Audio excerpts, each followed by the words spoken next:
well. First up, we've got some news from reliable leaker Ice Universe, who's shared with us the cover of the Galaxy S11.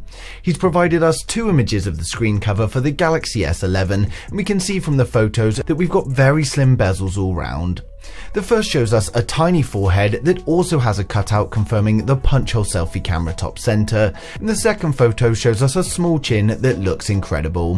While the chin does look slightly bigger than the forehead, it's still close, so shouldn't bother those who like a bit of symmetry. When it comes to cameras, we've had a report that suggests all 3 models of the Samsung Galaxy S11 will have a 48 megapixel telephoto camera that will offer 5 times optical zoom. Its predecessor featured a 12 megapixel telephoto, so this is a huge improvement. The report suggests that the phone will contain a periscope module that doesn't actually protrude from the Galaxy S11, and this may be part of the reason that we've got a big camera bump on the rear. This, along with a 108 megapixel primary sensor, should mean we get incredible photos and videos from the smartphone, and there have been many rumours about a 100 times space zoom feature coming. We've also had leaks for all 3 batteries on the Galaxy S11, and they're a big improvement from the predecessors that should help power the devices. The smaller Galaxy S11e will reportedly have a 3730 mAh battery, which is much larger than its predecessor's 3100. The standard Galaxy S11 will be using either the Note 10 Plus's 4300 or the A71's 4500 mAh battery. The Galaxy S11 Plus is going to be using a huge 5000 mAh battery, and this is apparently going to be supplied by LG, and given that LG are the world's largest lithium-ion battery producer, then it does seem likely. We've had many stunning renders from popular leakers and concept designers that showcase all 3 models of the Samsung Galaxy S11. We've had 360 renders of each model, along with more cinematic approaches from others. The device looks similar to the predecessor, and the main differences are the punch hole camera top center on all 3 models of the S11, a curved screen on all 3 models including the Galaxy S11e, although the curvature is actually less than the predecessors. The rear camera housing is of course completely different to the predecessors, and we're expecting the new rectangular housing on all 3 models, although they will each have a different amount of cameras inside them. And the last difference from the predecessor that many may be disappointed with is of course the removal of the 3.5mm headphone jack. It seems many flagships are removing the port now, although it still remains present in mid-range and budget devices. The good news is that we've had reports of a much larger fingerprint authentication area on the Samsung Galaxy S11, and Qualcomm announced a new 3D Sonic Max fingerprint scanner that we believe is going to be inside the phone. The new 3D Sonic Max scanner will not only create an authentication area 17 times larger, but it will also be able to scan 2 fingerprints simultaneously. As well as this, it brings much better security, and the previous scanner had an accuracy rate of 1 in 50,000, whereas the new sensor brings an accuracy of 1 in a million. It should also result in much faster and more responsive fingerprint scanning. We also had the details revealed for the latest Snapdragon 865 system on chip that's going to be present in the North American Galaxy S11.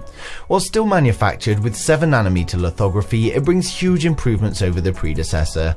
We've got an octa-core CPU and an Adreno 650 GPU. It supports 4K resolution at 60GHz, Quad HD Plus at 144Hz refresh rate, and 25% better CPU and GPU performance. We get support for 16GB DDR4 RAM at 2133MHz and DDR5 at 2750. It can shoot photos of up to 200 megapixels and capture 8K videos at 30 frames a second. Benchmarks have already appeared that show much better results over the Snapdragon 855. When it comes to the Galaxy S11 range, we of course will be getting 3 different versions: the Samsung Galaxy S11e, the Galaxy S11 and the Galaxy S11 Plus. The largest model, the Samsung Galaxy S11 Plus, will feature a full-screen 6.9-inch curved display. We've got the punch hole camera top center to house the selfie camera, which looks very similar to the Note, and we're expecting this to be a 120Hz dynamic AMOLED display that may come under the new branding SAMOLED. Although the display is curved on both edges, the Galaxy S11 Plus actually has less curvature than its predecessor, so something that may please many. The phone will of course have an in-display fingerprint scanner, and we now believe this will be Qualcomm's newer, more improved version. Unfortunately, at this stage we don't know what sensor is being used for the selfie camera. If we take a look at the rear of the device, you can see it's similar to the standard Galaxy S11 and the S11e, although the camera housing is much larger. The reason for such a large camera bump is to house 5 camera lenses along with 2 tiny sensors. We haven't had confirmation on what they all are yet, but we believe it to be a new night bright sensor along with the laser autofocus module. It's reportedly going to contain Samsung's 108 megapixel sensor as its primary shooter, and this will allow for videos to be recorded at 8K at 30 frames a second. We believe it's also going to have a time of flight depth sensor and a 48 megapixel telephoto with 5 times optical zoom. We've had plenty of leaks already regarding new features, but one feature that is causing excitement is Samsung's 100 times space zoom. It's reported that the standard Galaxy S11 and the Galaxy S11 Plus will have a 100 times super zoom feature, although we don't know how they're going to achieve this. It will most likely be using the periscope lens with some digital zoom. The overall dimensions of the Samsung Galaxy S11 Plus come in at 166.9 by 76 by 8.8mm, but if we include the camera bump, the thickness is 10.2mm. We of course have a USB Type-C port on the bottom with the speaker grill on the right. On the left we've got a small hole for the primary microphone, and there's also a secondary mic up top. On the right side we've got the volume and the power buttons, but of course no 3.5mm headphone jack.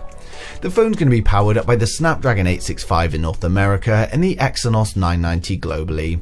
Some Mobile said that we could see up to 12 gigs of RAM coupled with 1TB of storage, and we've already seen a benchmark of the standard S11 appear with 12 gigs of RAM. The phone will ship with Android 10 in the form of One UI 2.1, and it will be IP68 water resistant. Battery capacity is now expected to be a huge 5000 mAh. When it comes to fast charging, we know it's at least going to be 25 watts, but it could even be more, and it will also be capable of wireless and reverse wireless charging. While the smaller models will be available in 4G and 5G options, it's thought the Galaxy S11 Plus will only have a 5G model.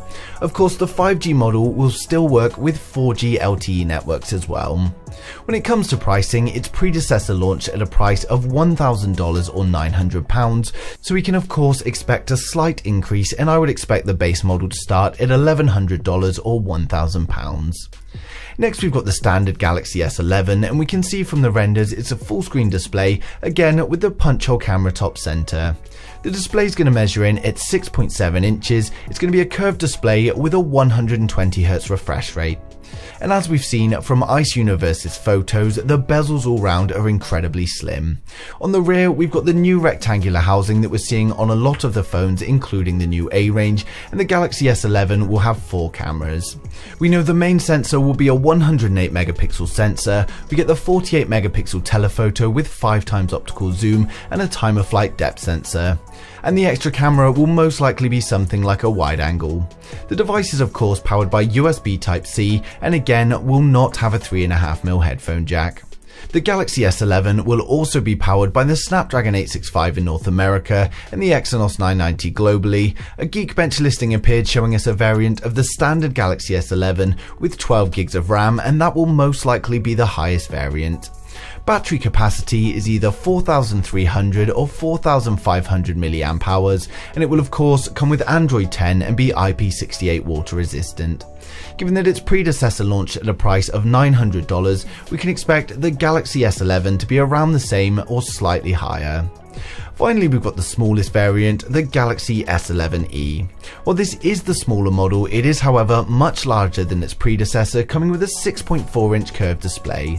We're unsure if this will also be 120Hz, but we can see it looks similar to the other Galaxy S11s, just smaller. On the rear of the Galaxy S11e, we're expecting a triple camera setup. This will include the 108 megapixel sensor along with the 48 megapixel telephoto, but we're unsure of what the third camera will be. We'll likely see smaller RAM and storage configurations, but no doubt an incredible device. We've got a battery capacity of 3700 mAh, and it will of course be using the same system on chip as the other 2 models. When it comes to pricing, we can expect around $800 or £800. Reports are now suggesting that the Galaxy S11 launch is going to be on the 11th of February 2020, but we're unsure if all models are going to be released at the same time or if the Plus model will be released later on. So it's great that we've finally got so much info on all of the models, but hopefully Samsung still have some surprises in store for launch. Of course, as any more information arises, I'll be sharing with you guys straight away, but as always, I'd like to know your thoughts in the comments. Who out there is waiting for the Samsung Galaxy S11, and are you waiting for the Galaxy S11e, the Galaxy S11, or the Galaxy S11 Plus?